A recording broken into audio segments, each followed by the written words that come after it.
संस्थापकाय च धर्मस्य सर्वधर्म स्वरूपिणे अवतार वरिष्ठाय रामकृष्णाय। प्रथमे মহারাজকে প্রণাম, ঠাকুমা স্বামীকে প্রণাম জানাই, আর আপনাদের সবাইকে আন্তরিক প্রীতি শুভেচ্ছা ভালোবাসা জানাই। আপনারা একটা, আমি কিছু বলছি না, আমি আপনারা একটা নির্দিষ্ট গণ্ডির মধ্যে আছে, কিছু একটা ভুল করে ফেলেছেন, দেখুন এটা সংশোধন হয়। ভুল মানুষ মাত্রই করে, আমি ভুল করি না, আমি ভুল করি। প্রত্যেকটা মানুষ কেউ বলতে পারে না যে ভুল করেছে। যখন স্কুল কলেজে পড়েছি ভুল করেছি, কাউকে অশ্লীল কথা বলেছি, দুদিনের জন্য মাসে বলে তুমি স্কুলে আসবে নাকি, আর তুমি ওর পিতার নাম ধরে গালাগালি করেছো, তাহলে ভুল তো আমিও করেছি। আমি 3 দিন স্কুলে আমাকে আসতে গেলাম, তাহলে আমি ভুল করেছি কিনা। আমাকে সংশোধন করার জন্য আমাকে 3 দিন কী করেছে, বাড়িতে রেখেছে।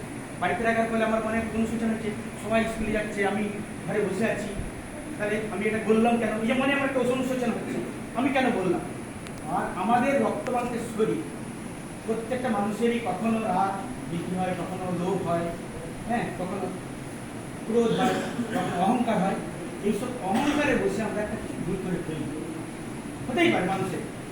ভুল করেছি বলে যে সেটা সংশোধন হবে না, সেটা আমি ভালো হবে না, এটা না। জগতে আমরা ভগবান আমাদেরকে সবাইকে ভালো করে পাঠিয়েছি, আমরা একটা পরিবেশ পরিস্থিতি অনুযায়ী একটা আমরা ভুল করে ফেলি। যেমন মহারাজ বললেন আমি এখান থেকে দিল্লিতে যাবো, আমি কি জানি দিল্লির প্রথম আমার গাড়িতে করে যাচ্ছি, কোথায় অ্যাক্সিডেন্ট ঘটবে আমি জানি কি, তার অ্যাক্সিডেন্ট হয়ে যেতে পারে। এখান থেকে যাচ্ছি, হয়তো যেতে যেতে লগ্নের কাছে আমার গাড়িটা অ্যাক্সিডেন্ট করবে, হতে পারে তো, আর সেটা কি আমি জানি।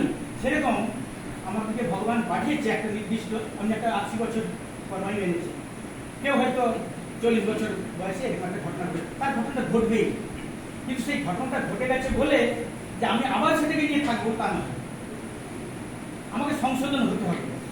হ্যাঁ, ভগবানের কাছে প্রার্থনা করতে হবে, আমি যেমন এইভাবে না করি, চোখের জল ফেলে মনের অনুশোচনা, এটা কিন্তু কেউ নয়।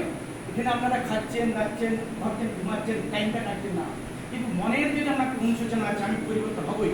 ভগবান আল্লাহ গড তুমি আমাকে পরিবর্তন করাও, যে মনে মনে আত্মজ্ঞানী হয়, নিগড়াই বুঝলেন না, মনে মনে দেখুন তখনই এখান থেকে আমি পরিশুদ্ধ হয়ে যাবো।